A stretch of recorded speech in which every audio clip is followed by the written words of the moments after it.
This is the Wait For It podcast. Hey everyone, welcome back to the Wait For It podcast. I am your co-host Phil Barrera, aka Phil the Filipino. And I'm your co-host, Mr. Eric Almighty. And for this special bonus episode of the Wait For It podcast, we're bringing in a special guest to talk about his publishing company, Gungnir. Yeah, Gungnir, we're super excited. Shout out to Chris Yates, again, who we partnered with on the Frost Road project, and it's really exciting to see that continue to flourish and proceed. And that led to, like you said, Eric, today's conversation with our guest, Matthew Medney from Gungnir. And Matt, thank you so much for taking the time. How are you doing today? What's up, guys? I'm excited to be here. I'm doing well. Yeah, as are we. You just came off a Thunderbolts viewing, and I told you we're going right after, so we are. It's good. It seems like Marvel's got some juice back as far as the MCU, so we're feeling good and optimistic. It felt good. Yeah, it felt good. Felt classic MCU. I'm excited.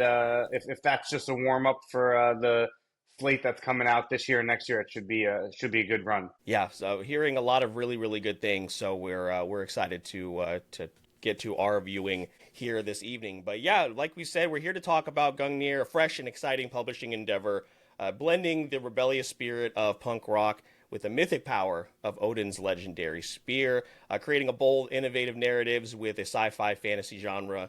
And you guys you've been making the rounds with some other shows. You guys were also featured in a Deadline article with Steve Aoki, which is just so cool. So really excited to dive into all of that. And you've done a lot, Matt. Your career is really just a really interesting journey, and I think your process has been able to blend so many different experiences and backgrounds, and we're really interested to see how you've gotten to where you are today. You started off in the music industry with Heavy Metal Magazine, and then you've used that opportunity there to move into the worlds of comics and novelization. So can you share with our audience, your story and how we got here? Yes, I actually started in the music business in production management, doing pyrotechnics and confetti and cryo and all that fun stuff for DJs like Keizo and Cheat Codes and a bunch of the EDM bass community. And then the Heavy Metal is actually not a music magazine. It's a science fiction brand from the 70s. It's started by Mobius, who was the art director on Empire Strikes Back, and Jean-Paul Dionnet and Droulet, and had a movie in 1981, its namesake, Heavy Metal, and it was Eugene Levy, produced by Ivan Reitman, who did Ghostbusters, and it's sort of like a crucible of science fiction, fantasy, and horror magazine. So I was there for 3 years, the early 2020s. And then that's where I met Steve Orlando, and then left there and started working on the Hero Quest graphic novel with Steve. And that's where I met Jim Kruger. And the three of us had this crazy idea to start a publisher that was more, I hate to use the term community-based because it just sounds like vanilla jargon. But, all three of us had this realization that people go to where the authors are, not to the publishers anymore. And that's also the same if you're in the dancing. I know you guys are in can I say where you guys live? Yeah, of course. Yeah, I know you guys are in Jacksonville, and there's a big dance music scene there, and I've been to a bunch of the clubs over there and all that fun stuff. And, it used to be that you go to parties and then you discover DJs at them. And now you go to DJ shows. And same thing in publishing, correlated. And we were like, wouldn't it be great to have a publisher again where the community trusted that publisher to find new voices and to also shepherd legendary voices and be a home for both, kind of what it was in the late 90s, early 2000s and all of entertainment, where these parties would have great talent and these publishers had great talent, but you would also discover authors like J.K. Rowling and discover Harry Potter, and you would discover authors like Pierce Brown and Red Rising, and you discover all of those are prose, obviously Harry Potter, but Red Rising is one of my favorite prose books out there. And You'd find graphic novelists like N.K. Jemisin and some of these amazing talents. And now it's sort of gotten to a place where you're just going to places because they've become banks for your favorite talent.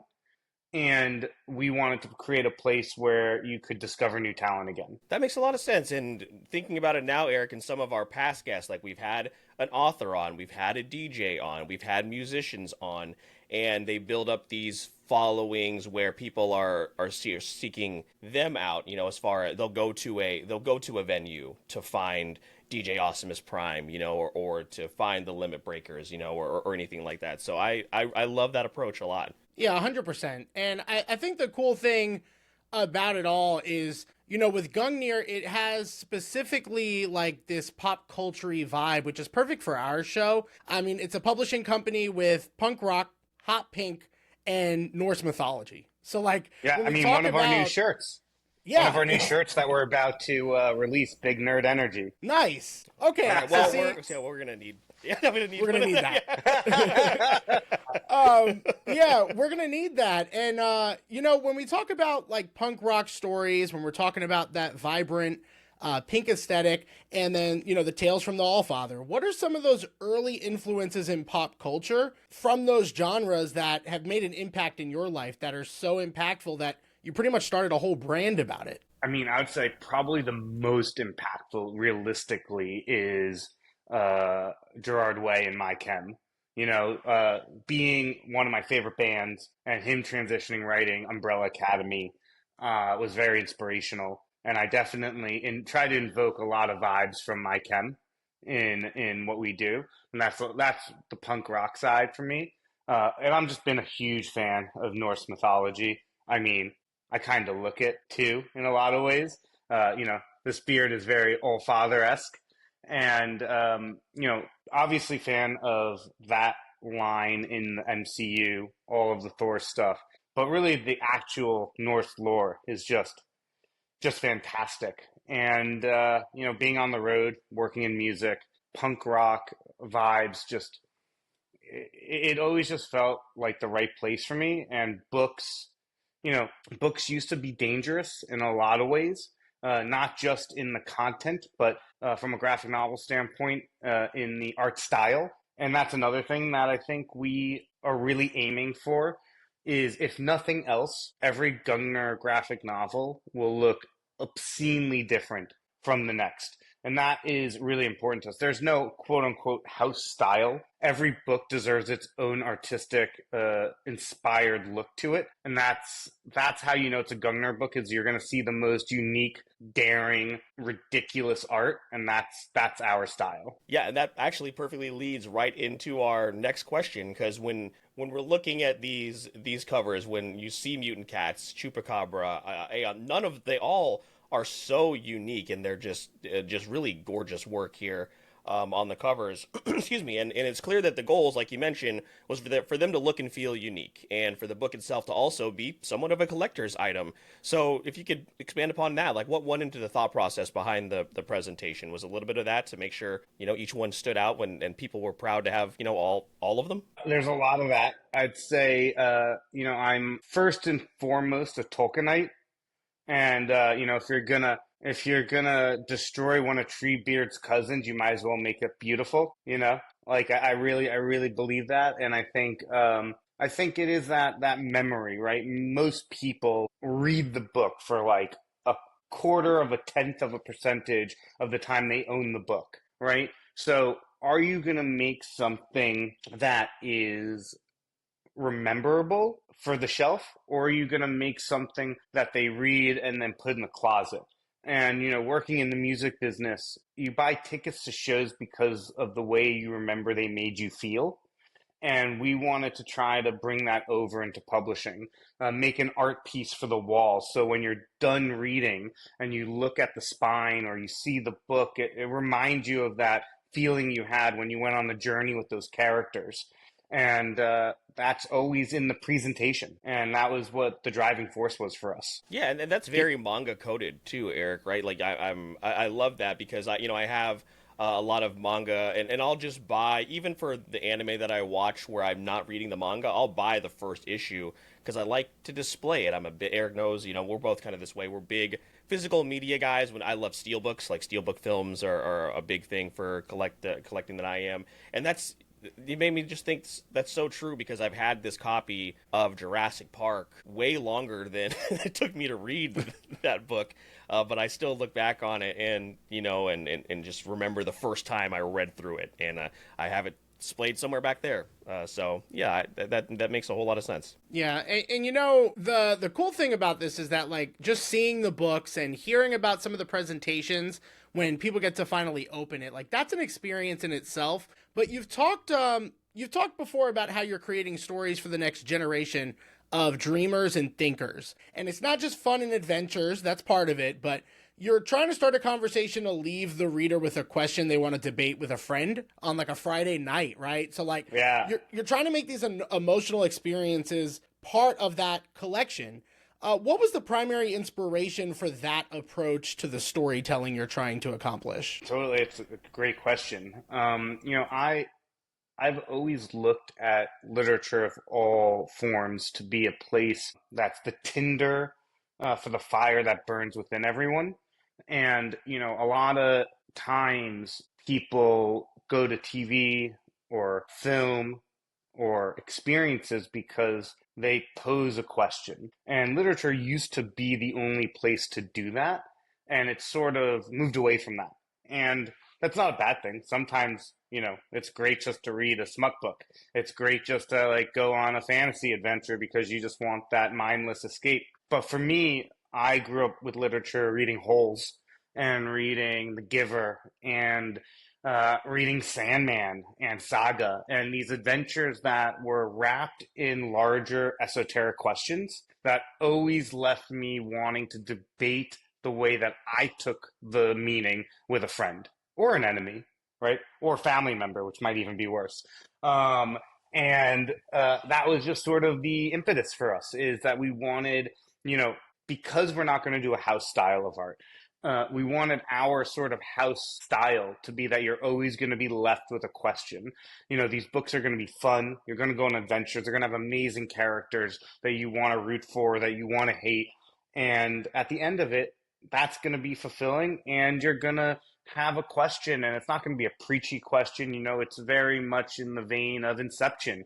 Did the topple? That's for you to decide. That's not for me to tell you. I disagree. We should debate that right now. Did the topple in Inception? Eric, you go first. I'm gonna say no. I'll give us that. I think we'll be here all night, Phil. Well, we said we wanted to debate, and it's literally Friday night, so I don't know. I know we have a movie to get to, but we wanted to debate. It worked. Yeah, but no, that's so much of that too is like you said, creating debates amongst your friends. I mean, Eric, that's what we spend most of our time doing in, like, a group chat when we're in Discord or in a PlayStation party or even at dinner. Like, most of it is just about, like, a really fun debate. So I really, really love that. You've also worked with a really impressive list of collaborators, musicians, athletes. What are a few projects that really stand out the most, and why were they so meaningful? What was it like to be on those projects? Ooh, these are the tough questions early on. I love it. I would say the most meaningful one was probably the Bobby Wagner project that we did with the NFL. It was our first project with the NFL. It was with Bobby, the Seahawks, and the NFL.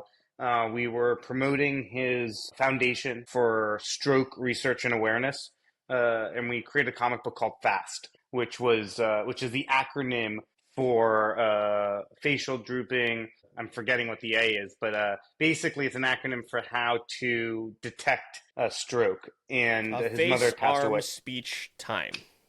Thank you. Mm-hmm. And his mom had tragically passed away of a stroke when he was in high school. And so we turned him into a superhero, very much in the vein of Miles Morales meets TMNT, because those were his vibes. And he had to fight a space worm because I was excited about Dune at the time. And that comic book helped raise about $500,000 for research.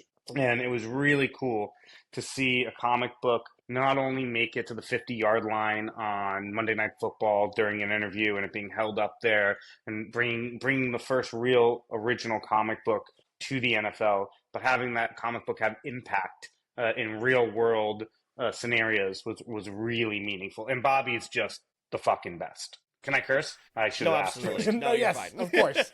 Yeah. Sorry. No, we moved on from our child audience this year, so we're full cursing.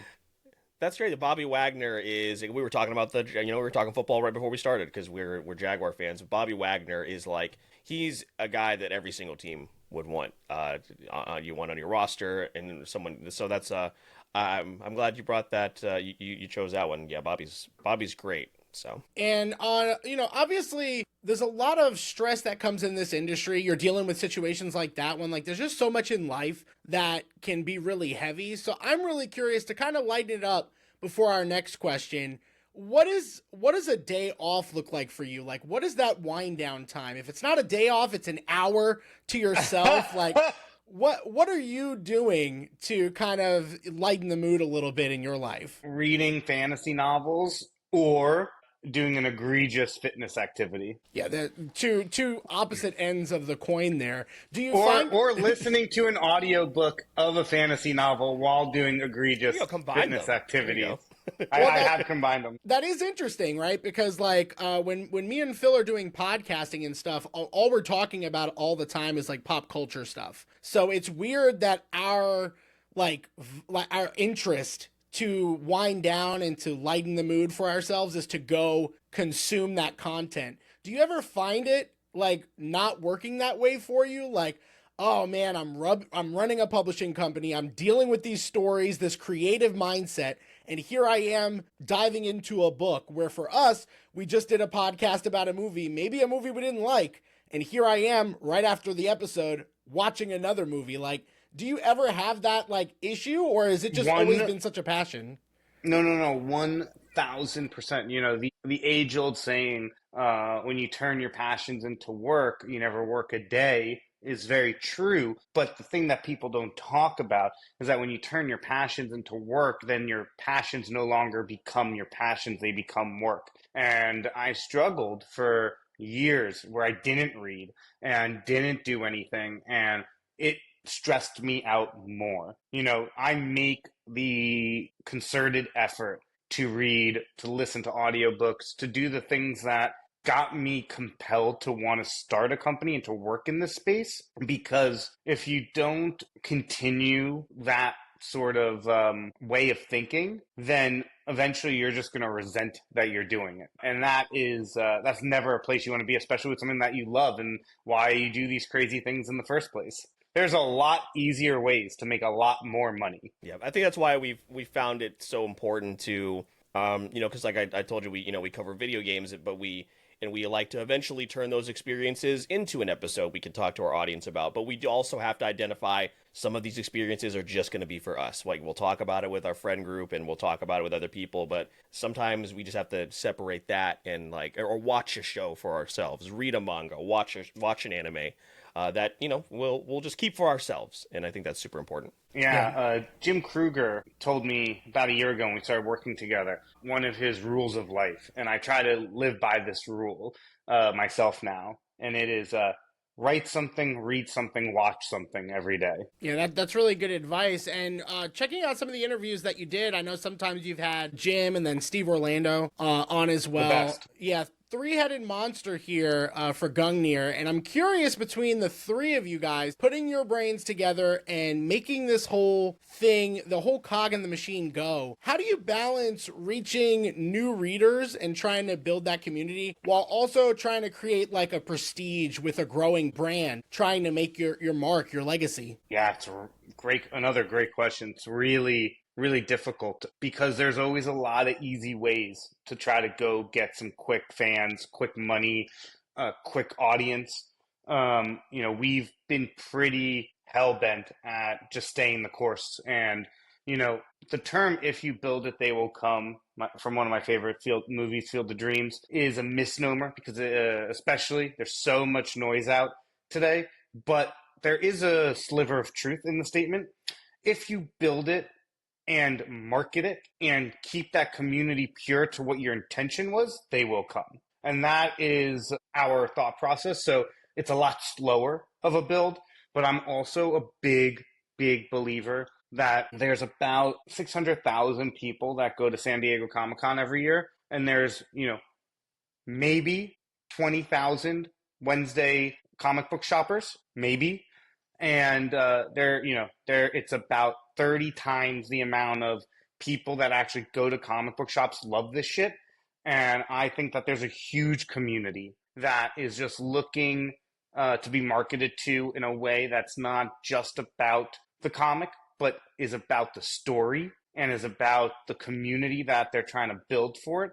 And I'm not in any way, shape, or form trying to diminish the role of the comic book shop, because I grew up at Midtown Comics. I grew up in New York City, and I would walk from 23rd or 20th and 1st up to whatever that is, 44th and Broadway-ish, or down to Meltdown in not Lincoln Park, in Union Square, and just like enjoyed the places. But a lot of comic book shops have become collectible shops. And a lot of readers are not necessarily collectors. And we just want to build an online community and an in-store community that's reader first, collectible second. And we think that there's a huge audience for that out there. Yeah, the same thing happened with GameStop, right? That became a collectible shop as well. Like, you go in there now. That became a crypto shop. That too. Let's be real. That too. Yeah, don't people go in there to like trade their phones now? Yeah, I don't know what they do. I think you buy groceries I have now. sold a phone at GameStop, I'll be honest. Of course you have.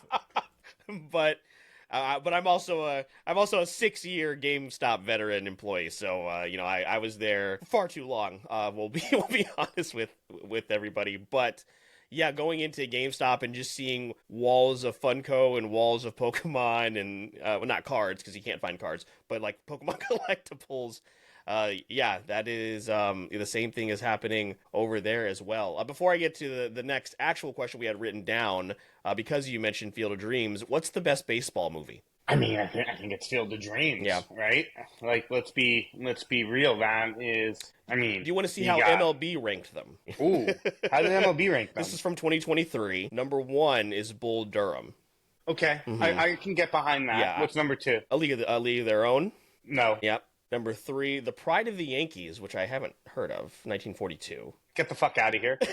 And then 4 is Field of Dreams. Okay, I could be coerced to 1 being Bull Durham Same. and 2 being Field of Dreams. I agree. Yeah, I agree. I have no real knowledge enough to have this conversation, but what I'll say is I watched 42 with Chadwick Boseman. That was a really good film. Yeah. 42, and then you've seen Moneyball, right?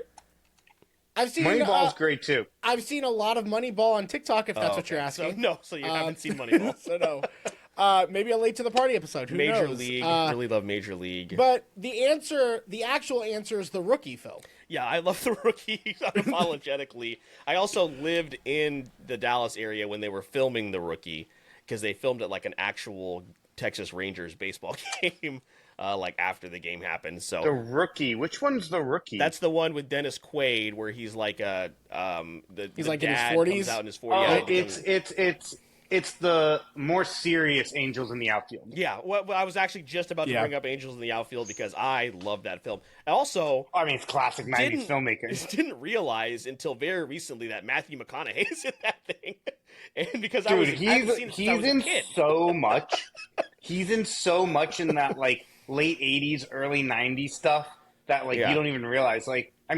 Unsung role is his role as a pastor priest in Contact. Yeah, he has a crazy backlog of appearances and just filmography. So I saw a clip on Instagram, and then all the comments were like, I did not know Matthew McConaughey was in Angels in the Outfield. So I'm overdue for an Angels in the Outfield watch. I need to go back and check that out. Were you, you said you grew up in New York. Were you a Yankees fan, Mets fan, neither?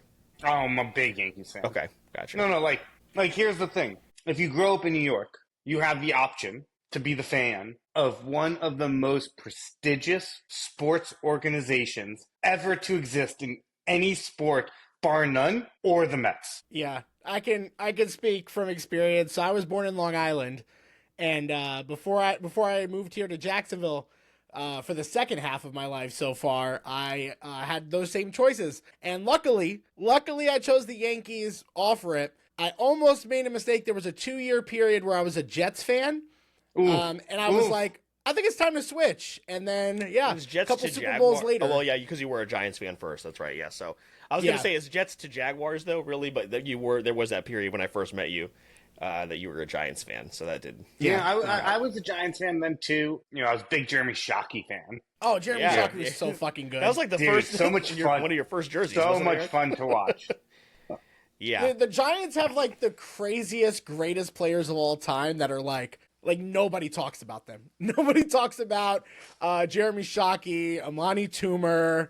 We don't talk about Tiki Barber for several reasons, but Tiki Barber was great. Brandon Jacobs, Ahmad Bradshaw, so many fucking great players, especially on offense. Then on defense, though, I think, crazy. I went to school with Victor Cruz. Oh man, and he's a large human being, by the way. Very, very Victor large. Cruz, former teammate of our new head coach here down in Jacksonville as well. Who's your new head coach? Liam Cohen. They were teammates in college. Yeah. At UMass. Yep. Yeah, that's where I went. Oh shit! Yeah. Yeah, I went to college with Victor, not high school. I think the reason a lot of these great Giants aren't talked about is because they didn't really have like great teams, right? They basically stole 2 Super Bowls from the Death Star, and that's basically. That's basically their legacy. That's 100% listen, accurate. I would take that. I would take one of those legacies as a Jaguar fan. So we'll take it just one. So right. We went off on a sports tangent there, which, like I said before we started, if we talk about football or baseball, we could go a while. Dude, this is big baseball house over here. Yeah, I see, because Jacksonville is so far from Atlanta, Tampa, and Miami, so it's hard. We do have a double-A team. We have the Jumbo Shrimp, which is a blast to go to, but we're far away from a Major League Baseball hub, which makes it a little bit difficult. My baseball journey is kind of like all over the place. Grew up in Michigan when the Tigers were awful, and then Wait. What do you mean when they were awful? Well, they're like the early 2000s. They were pretty solid. I'm just playing. And then in my middle school to high school years, I became a Red Sox fan. I apologize. I probably shouldn't have divulged. Did you go to school in Massachusetts? Not at all. Not at all. I just didn't like the Yankees. Questionable. I know. It's hard to do. I mean that's like deciding to join Scientology without needing to get a leg up in your career. Okay, it feels like Scientology and David Ortiz and Manny Ramirez aren't equal. No, the same thing. You heard it here. You heard it here, guys. No, Mark Garcia Parra is not Tom Cruise. But now I find myself, again, because we're a little bit separated from those baseball markets, following players more often. So I still like Mookie Betts. I love just watching football games. Well, I really just love watching Red Zone. I think Red Zone's like the best produced show on 100%. Television. Yeah, until ESPN buys it and ruins it. Yeah, I'm very concerned about that. But it's actually made me less of an individual team fan. Yeah, I get that. I get that for sure. We have a few friends that are just fans of players. Yeah, I get that. To bring it back in. Sorry. No. We could keep doing this. Great. I just don't know if the audience is gonna be like, all right. They've already get the fuck out of here. Yeah. They stepped away for 5 minutes and were like, "What the fuck happened here?" Let me correlate it back. Both Aaron Judge and Shohei Ohtani, baseball players, for everyone that doesn't know, have anime comics this year. Yeah. Shohei with a Demon Slayer adaptation, and Aaron Judge's just came out. And I think that one's My Hero Academia based. Yeah. But it's really fascinating how the anime market is crossing over into the MLB, even though for a lot of people, anime, and then we can go straight back into full comics. But anime actually has a rich history in sport anime. 100%. That's like a big thing in the anime community. Okay, I'm done. Yeah. No, the Texas Rangers a couple years ago did a My Hero Academia collaboration, and that's right. I want that was tight. I want that jersey so bad. But Lakers did something with One Piece here this year, so yeah, it was a lot of good stuff.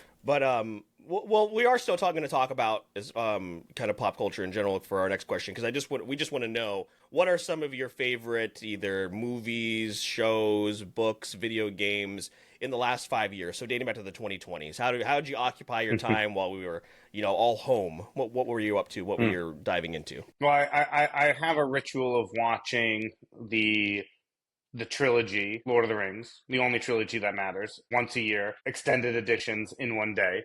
So that's always at the top of the list, even though that it transcends time and space, so we can always keep that within a 5 year period. And then book-wise, I'm a big fan of Rebecca Yarros's Imperium series. It's very sexually graphic. She writes very graphic, but the dragon hierarchy that she created in there is really dope.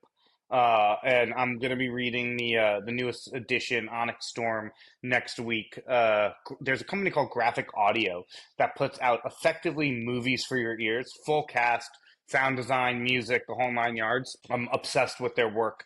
If anyone likes audiobooks, Graphic Audio. I don't even work with them. I just love what they put out. Highly suggest. And their rendition of it comes out next week, so I'll be listening to that. That one was excellent. The Good Place I discovered during the pandemic, and that was a great show. Extremely well written. I love Silo. I think Silo is fantastic. Love Foundation. There's an amazing Korean film called Space Sweepers. It's so good. It's so fun. It's like campy 1990s American sci-fi style with a great story, hero's journey. I'm all in on it. Also, if anyone's not watched it yet, Dark, the 3-season TV show on Netflix, German original, is one of the best written shows I've ever watched, period. Yeah, I mean, I could go on, but those would be my top. Yeah, those are all great. Are there any in the last 12 months that have really caught your attention? Like any type of media at all that you've been like, man, we're here in 2024, 2025, and this is what we're getting. We're eating good. Like anything like that that's crossed your eyes? Yeah. I mean, the Imperium series is the last 12 months, I believe. And it's the best fantasy series since Harry Potter, in my opinion. It's much more adult because of all the sexual connotations and scenes in it. So it's way less family friendly like Harry Potter, but I think it's the best fantasy build out of a world since Harry Potter that I've read. And I've read a fair amount of them. I would say that one shines bright for me. Up front, I would say Wednesday.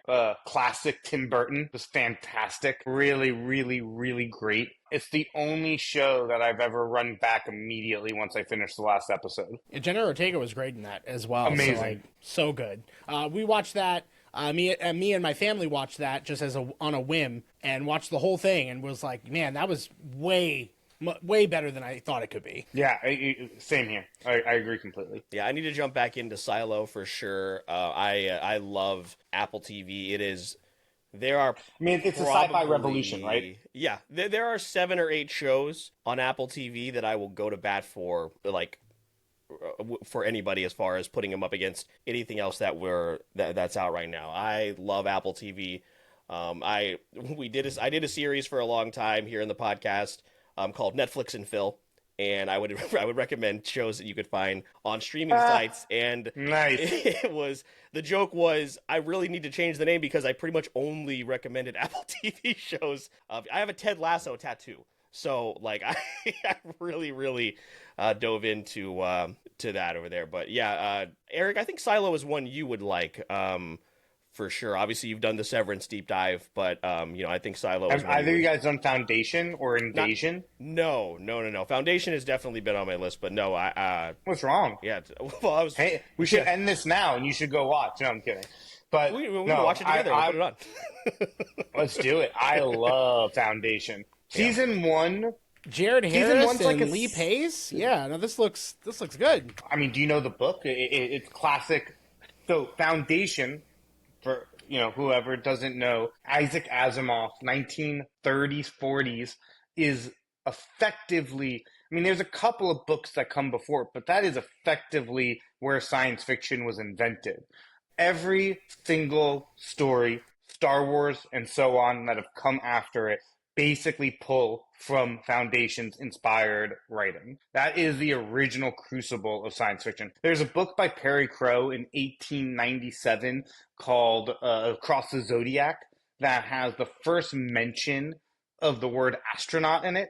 And there's a book by H.G. Wells in 1917 called World Set Free that invented the word atomic. But outside of those, Foundation is like the origination of most science fiction. Yeah, I definitely have had that in my queue. I also watch a lot of the shows that just make me feel good. Also cry. So like Shrinking, Trying, those are great shows. Quest, incredible. I'm glad that Apple TV, even though it's been canceled, has allowed them to reshoot or re-air a brand new series finale, which is great. Loved Monarch: Legacy of Monsters. For All Mankind, I really love For All Mankind. For All Mankind, shout out to my boy Eric Phillips, who's one of the writers on that show. Oh, awesome. Fantastic show. I love just that, like, every season is a new decade, and we still have these characters, and we get to see them grow and evolve. I'm like, this is so smart. Like, I love this. Seasons 1 and 2 might be the best arc of any two characters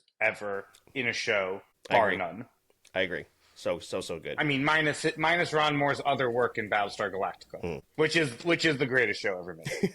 Listen, there's a lot of great stuff that not just back then, but that's why I asked you that question of like the last 12 months, because there's so much stuff coming out now that is so amazing as well. And that kind of transitions us into this next question, to kind of bring it full circle from talking pop culture and then also about Gungnir as well. You've mentioned before how the opportunities that are here with these type of stories that you're making their way from the pages to the screen. And it's not just all Marvel, DC, or superhero related comics that are making that jump and stories. So what are some of the stories as a fan that you'd like to see a live action adaptation of that we haven't gotten yet? And on the flip side, if you had to pick something from the Gungnir catalog, what would you choose first? Love it. I'll also give you my two favorite non-capes adaptations, which are History of Violence. A lot of people don't know that was a Vertigo graphic novel. Amazing. And Sandman, because the book is one of my favorite books ever written. Then what would be I guess the book that hasn't been adapted yet that, like, we got to adapt as a community, we got to get it going, is Saga. Like, where is the Saga adaptation? Like, what is wrong with people? That's like one of the greatest books ever written. I'm a big fan of just like the sprawling space, dire world that it creates. I just think it's amazing. And then, we have a book called Chupacabra. I don't know if you guys did we send you any physicals? No, we did not. But I looking through some of the YouTube videos, I was like, man, Chupacabra was the first one. Like, this awesome. That and Mutant Cats, I immediately was like, oh, these look cool as shit. We'll send you a couple of copies. We'll circle in with Chris and get you guys some copies. But Chupacabra, I have a deep love of like YA detective stories. It's like what I grew up on. Buffy the Vampire Slayer, The Librarians, which is a really campy version of Indiana Jones for those that are unanointed, Noah Wiles at his best. And I want to create my version of that, and I'm half Brazilian. My mother's side. And El Chupacabra is a really, really fun myth to work with. And we created this high school detective who unravels a really fun mystery that involves a Chupacabra and a secret society. And I think it's just tailor-made for an adaptation. Yeah, I'm a big cryptid fan. So that stuck out to me right away for sure. So yeah, very much excited to check those out. To get into our last question and kind of wrap this up, I want to ask a couple things. So you've given advice to those trying to start their own creative journey, and the term you've used is failing fast. And you guys are watching a lot of what I put out. Jesus, I love it. Absolutely, we're prepared. Yeah, did your homework. Of course, we're pros, man. We're trying. I love it. We want to know, like, what's the biggest lesson you've learned through all the years in this industry. And I also want to ask it. This is a similar question we asked Keith Arem, the writer creator of Frost Road. Yeah. And we had a discussion about making sure and identifying opportunities that are right for you early on. So if you want to touch on those things, and if you need me to repeat anything, let me know. But yeah, what's some advice that you would give? Start there. Yeah, I mean, outside of the failing fast, as you alluded to, which I think is most important for people to try a lot of things and quickly learn what works and what doesn't work, right? And be okay when it doesn't work. Not everything works, and not everything that costs money works, right? Sometimes you're spending money on something and it doesn't work out, and the best thing that you can do for yourself in those situations is take a lesson from it. Otherwise, you've really just burned those resources. But outside of that, because that is something that I've talked about before, I think it's networking. There's a lot of great talent out there. And unfortunately, we live in a world where great talent is not the only thing that rises you to the top. And I am a staunch hater of social media. I like doing podcasts. I like talking. I like having these conversations, but posting online is like a dagger to my soul, twisting every time I have to do it. And a lot of times people who are really great at that become more successful than just great creatives. And so if I had to give great advice is, unless if you found yourself in a system with a machine, you have to be really aware that great talent alone will not do it anymore. And you have to put in the work of awareness, and you have to be your own marketer, and you have to be your own cheerleader, and you're going to have to do a lot of things that make you feel uncomfortable, and that make you feel as uncomfortable as the characters that you're writing to create that tension. You got to do for yourself in real life. And if you're not willing to do that, or you don't want to do that, I get it. You got to find yourself a big publishing house then that'll do it for you. Because otherwise, it's price of entry these days. Yeah, that's one of the questions we get a lot in terms of, we've been very fortunate to be able to work with a bunch of conventions here locally in Florida, throughout the state, and people ask us, how is that happen? It's like, well, we go to every single networking opportunity that we get. And meeting those people and building and forging those relationships has been literally, we would not be here, Eric, without those conversations, without those relationships. And so that's, certainly very, very important. The second part, so what I had asked Chris, or I'm sorry, what I had asked Keith, is balancing early on, like you said, which opportunities are right for you. And then you also, you kind of touched on this already, but is there any type of, early on, are you in the position to say no, do you think? Or do you take out every opportunity you can get? Richard Branson has a great quote about this where he says, say yes and figure out how to do it later. And that's sort of like how he lived his life. And I think there's a lot of merit in that. I've definitely gotten to where I've gotten to, wherever that is, by saying yes a lot. And now at this point, I say maybe, and I need to get better at saying no. And I think that there's a lot of power and a lot of benefit in saying no. But I think you alluded to it just now. You need to earn that. And early in a career, I think saying yes more often, if not always, is really important. But keep that first thought that I had front of mind, fail fast. If you say yes and you realize that it's not working out, failure doesn't mean that you had to go to zero. Failure could just mean that it's not working out. That the choice that you made to go do this thing, you've realized a month in, 2 months in, 3 months in, is not the path. Fail fast, get out of that, move on to the next thing. You don't need to see things from 100 to 0 every time. So I would say yes to the opportunities, but have a really good barometer of when and how you need to eject if needed. There you go. Love that. Love that. Thanks for answering those. The last thing I'll bring up before we give you the opportunity to plug everything and let everybody know where you can find what you're up to. Liam Cohen was at UMass from 2005 to 2008. Did you guys cross?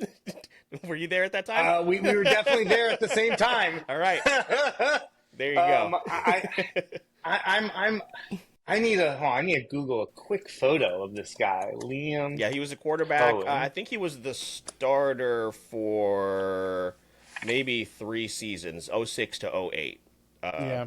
'07 was his I was best there year. '06. I was there from '06 to '10. So we were we were definitely there together. I'm pretty sure 2006 to '08 he was the starter based on his statistics.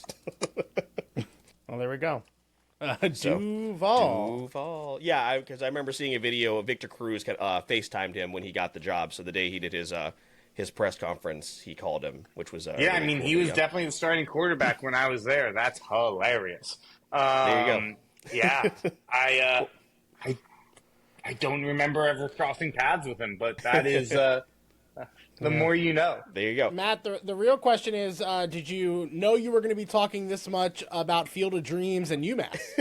Or the Jacksonville Jaguars? but it's it's a welcome conversation. Those were good years. Yeah, so if you're ever in Jacksonville during the fall, let us know and we will totally go to a game. So we will go check them out. But yeah, I was just in Jacksonville in November. My buddy got married out there. Okay. If I don't know if you guys go out to any of the clubs, but I think Celine is the name of the club he just opened out there. Doesn't sound familiar. That's not our vibe, but I have heard of it. That's my buddy Paul's club. Shout out, Paul. There you go. Well, Matt, thank you so much for taking the time here. We hope to link up with you again. We're going to keep up with everything that you're doing over there as well. So please let our audience know where they can find everything Gungnir and anything else you want to let people know about. Yeah, gungnirBooks.com, at gungnir.books on all social media. At Matthew Medney on all social at Matthew Medney at all social media. We have 5 really great titles that are in stores right now that you can go pick up, from Chupacabra to Mutant Cats to Forward as Always, which is a prose novel by my buddy Olin Rogers and Jake Sidwell. Olin created an amazing animated show called Final Space. If you've never watched Final Space, you gotta watch it. It's fan-fucking-tastic. Jake did the music for the show, and they wrote this awesome book. Stefan Petruccia wrote a book called The Stars Within. Stefan edited my first novel, Beyond Kuiper, The Galactic Star Alliance, 5-6 years ago, and then had this book that he wanted to publish, and it's been an amazing journey with him. And then we're going to be putting out later this summer a book called Last Breeds that I wrote with my buddy Jonathan Ball and GMB. Scott Henderson did the art on it. It's a duochromatic art style, so it's all reds and greens. It's fucking rad. We've been fortunate enough that Scott Snyder gave us an amazing endorsement on it and is going to help us with the promotion around it. And we're just really, really excited about that book. Awesome, Matt. Yeah, all of that will be in the show notes of this episode so you can keep up with Gungnir. And once again, we had an absolute blast doing this with you and hope to do it again soon. So make sure you check out the Linktree link in the show notes of this and every single episode. You find everything Wait For It podcast related. And like I said, everything Gungnir. But Eric, if you want to wrap us up, I think we are good to go. So again, really great episode. And this opportunity came to us from Shut up, Chris. Chris. Yeah, Chris that was on that episode with Keith for Frost Road. So as we continue to do more of this and spotlight really creative minds like Matt, and everything going on at Gungnir, we really appreciate the support and for you guys checking out everything that Gungnir has to offer. As far as the Wait For It podcast, we always appreciate the support. So everything from the likes, the comments, the shares, the follows to both accounts really helps out a lot. But for this episode, we are wrapping up. My name is Mr. Eric Almighty. That is my co-host, Phil the Filipino, and our guest, Matt Medney. And remember, all you have to do is wait for it.